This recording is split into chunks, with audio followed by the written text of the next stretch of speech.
Thanks for popping in. I think you're going to like this episode regarding Lyle Lovett. And a big bonus was seeing Russ Kunkel and Lee Sklar on the stage with him. What a night.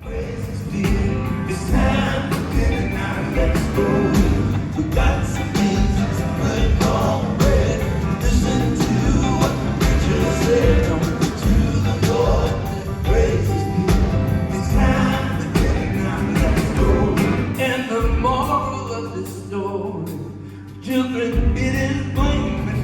God knows if a preacher preaches long enough, even he'll get hungry. He'll say to the Lord and praise me. It's time to dinner now, let's go. We got some beef, some good long bread. Listen to what the preacher said. To the Lord and praise me. It's time to dinner now, let's go.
What a night indeed. I have to say that may have been one of the best overall, all-around evenings at a theater to hear Lyle Lovett and his big band, and to hear Lee Sklar and to see Lee Sklar. I actually got to meet him after the show. I'll talk more about that a little later. But also to see Russ Kunkel playing drums, Lee on the bass, and just the whole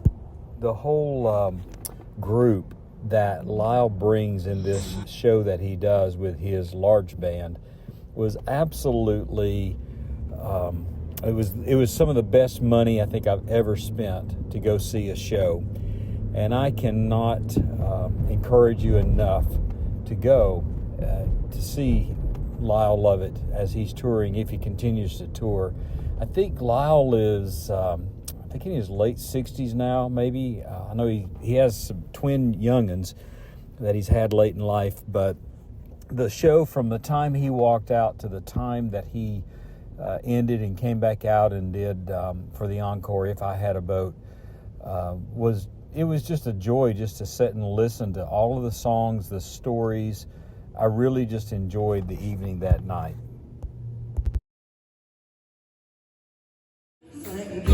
Lord, that praises me. It's time to dinner now, let's go. Let's go. Got some beans, some good strong bread. Now listen to what the preacher said.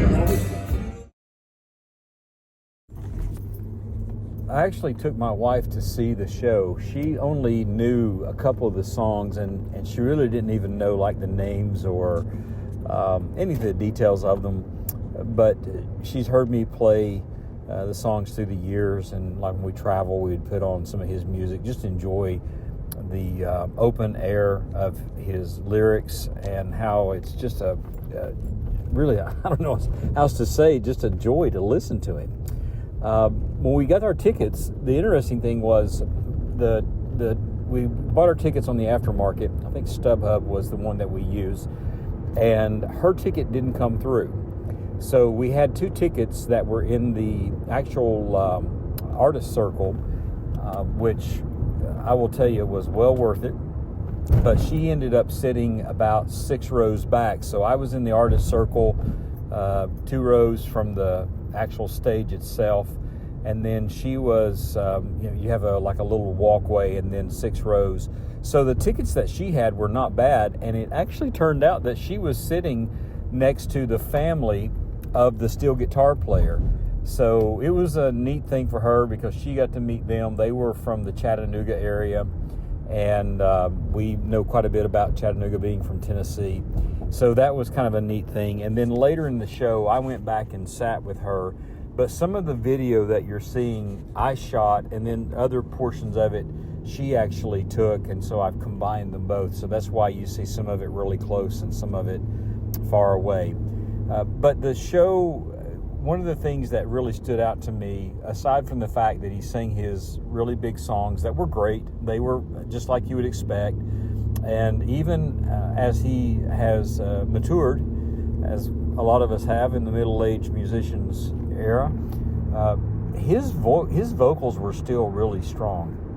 And it could be that he's always done songs well within his range, and he's kept himself in good shape vocally as well. But it was his very first song that he did was Pass Me Not, and that one was a little on the edge from being vocally okay, but it was a pretty good warm-up too as well. But once he got into the other songs, it was fantastic.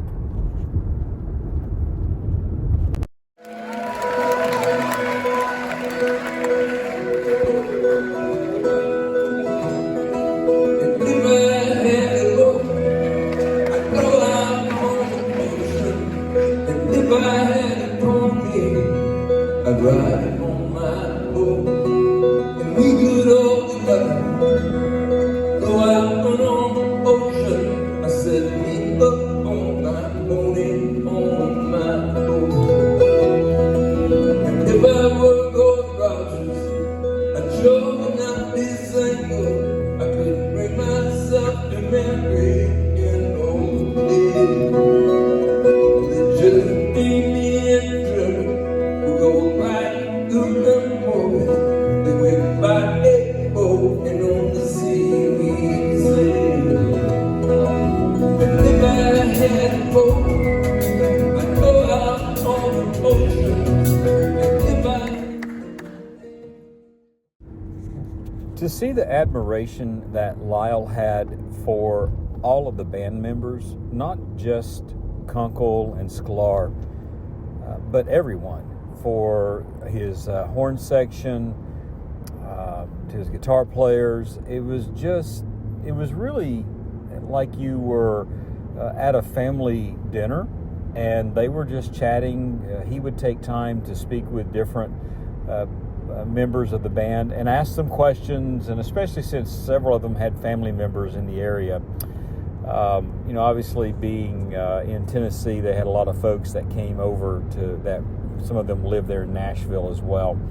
But it was really interesting just to hear him chat it up with the different band members. And he made sure that he spoke with, I believe, if I recall, he spoke with every single band member. He may not have spoken to all of the background vocalists, but they were as much a part of the show as Lyle was, and I'm sure that was on purpose. But the entire process of how he would speak and just carry on a conversation, a very casual conversation. It wasn't staged, or it didn't feel that way anyhow.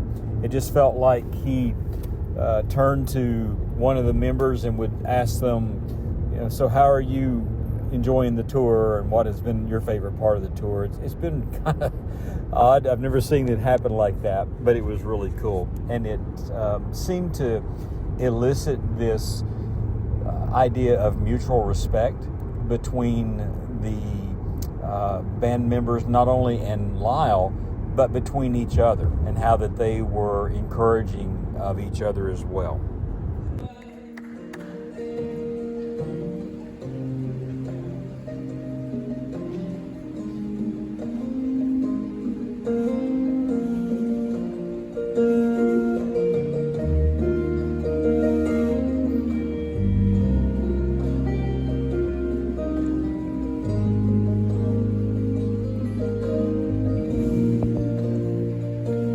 this old boy is like a big old red and white bird. I suspect a lot of people would go to a show like this and expect that his big songs like Church or If I Had a Boat and That's Right, I'm Not From Texas, or You're Not From Texas, I'm not, of course I'm not from Texas either.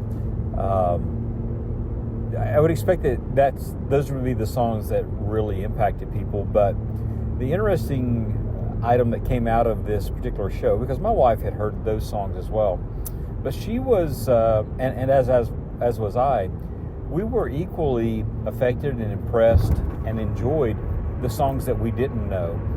One of the funny songs was about his two twins when they were, I think, maybe 2 or 3 years old, and they were on the bus. They were all traveling. I think the kids would travel with them, his wife. And the kids decided, for some reason, as kids will do, to strip down totally naked and run through the bus screaming, "We're having a naked party." And so I'm presuming that after they corralled the kids and got some clothes on them, since they were on the bus with maybe people that shouldn't be seeing them that way, Lyle eventually wrote a song called "The Naked Party," and my wife, that one was her favorite of all the songs he did, I think. After the show was over, we were leaving, and we knew that Lee Sklar was going to be kind of coming out and doing like a book signing. He's written a book, and I did not buy the book. It was a little out of my price range at this present time, but I did go over and speak to him, had a couple of pictures made with him, and he was incredibly kind. Not a lot of people were there to talk to him. I guess being a sideman, Lee Sklar, Russ Kunkel, Neil Peart, people like that are the behind the scenes, the workhorse guys that really make the headliner artists sound as good as they do. I've always been partial to those folks, and that's what my dad was as well. But Lee was very nice, and I just told him, said, "Hey, I've really enjoyed following your career as a minor bass player myself. What a blessed life you've had." And he said, "You're right, I really have." And I also told him I didn't realize that Russ Kunkel was going to be there, and he elaborated a little bit on that. They've been playing together off and on for 50 plus years. Most of you will remember, or maybe you won't, but if you don't know this, Russ and Lee were on James Taylor's Fire and Rain release, and that really set the ball rolling for both of them. I believe Lee lives in Minnesota or Wisconsin now, and I think Russ Kunkel is down in the Florida Keys. I know that he and Scott Kirby have hung out some together down there, so I may be off on that. Russ could be in California for all I know, but I do know that at one point in time there was a song that Scott Kirby wrote that he references Russ in it, and Russ even did some producing, I believe, for Buffett, maybe even played on some of the records. I'd have to go back and confirm that, but all in all, a fantastic night. There was just nothing wrong with that concert. It was enjoyable. The mix was perfect. The whole evening was just absolutely well worth the ticket prices and more, quite frankly. So if you get a chance to go see Lyle Lovett and his large band, I would encourage you to do it. It could be a family affair. Just a lot of great music that come out of that guy, and I think that as he continues to tour, if he continues to tour, he will continue to have a lot of people that want to go and see him time and time again. Thanks so much. Keep playing. Stay in tune. Talk to you soon. Lord, that praise me. It's time to now let's go. Let's go. Got some things, good, strong, big time. Listen to what the people say.